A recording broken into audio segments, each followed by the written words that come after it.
The Lord be with you. I'm Deacon Keith Fournier, and our first reading is from the book of the prophet Isaiah. Coast and islands, listen to me. Pay attention, distant peoples. Yahweh called me when I was in the womb. Before my birth, he had pronounced my name. He made my mouth like a sharp sword. He hid me in the shadow of his hand.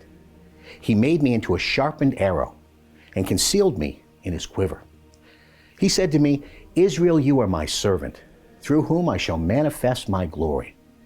But I said, my toil has been futile. I've exhausted myself for nothing, to no purpose. Yet all the while my cause was with Yahweh, and my reward with my God. And now Yahweh has spoken, who formed me in the womb to be his servant, to bring Jacob back to him and to reunite Israel to him. I shall be honored in Yahweh's eyes, and my God has been my strength. He said, it is not enough for you to be my servant, to restore the tribes of Jacob and bring back the survivors of Israel.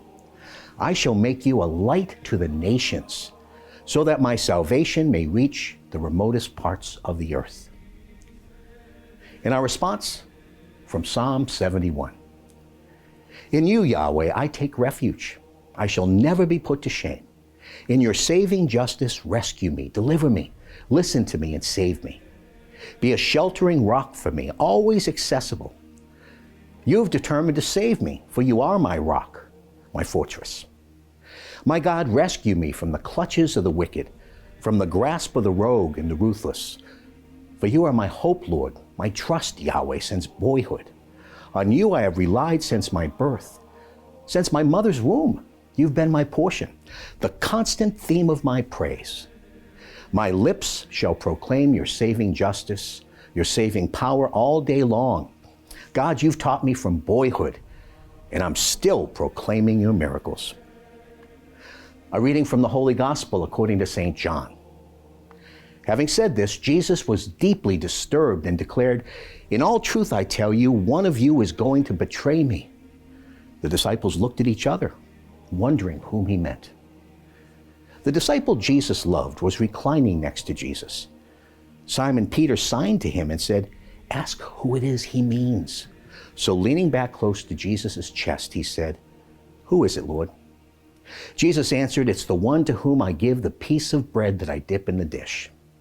And when he had dipped the piece of bread, he gave it to Judas, son of Iscariot. At that instant, after Judas had taken the bread, Satan entered him. Jesus then said, what you are going to do, do quickly. None of the others at table understood why he said this. Since Judas had charge of the common fund, some of them thought Jesus was telling him, buy what we need for the festival, or telling him to give something to the poor. As soon as Judas had taken the piece of bread, he went out. It was night. When he had gone, Jesus said, now has the Son of Man been glorified, and in him God has been glorified. If God has been glorified in him, God will in turn glorify him in himself and will glorify him very soon. Little children, I shall be with you only a little longer. You will look for me, and as I told the Jews, where I am going, you cannot come. Simon Peter said, Lord, where are you going?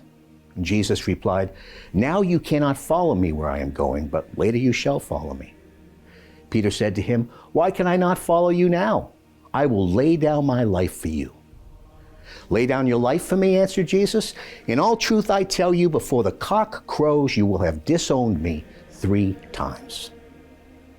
The Gospel of the Lord.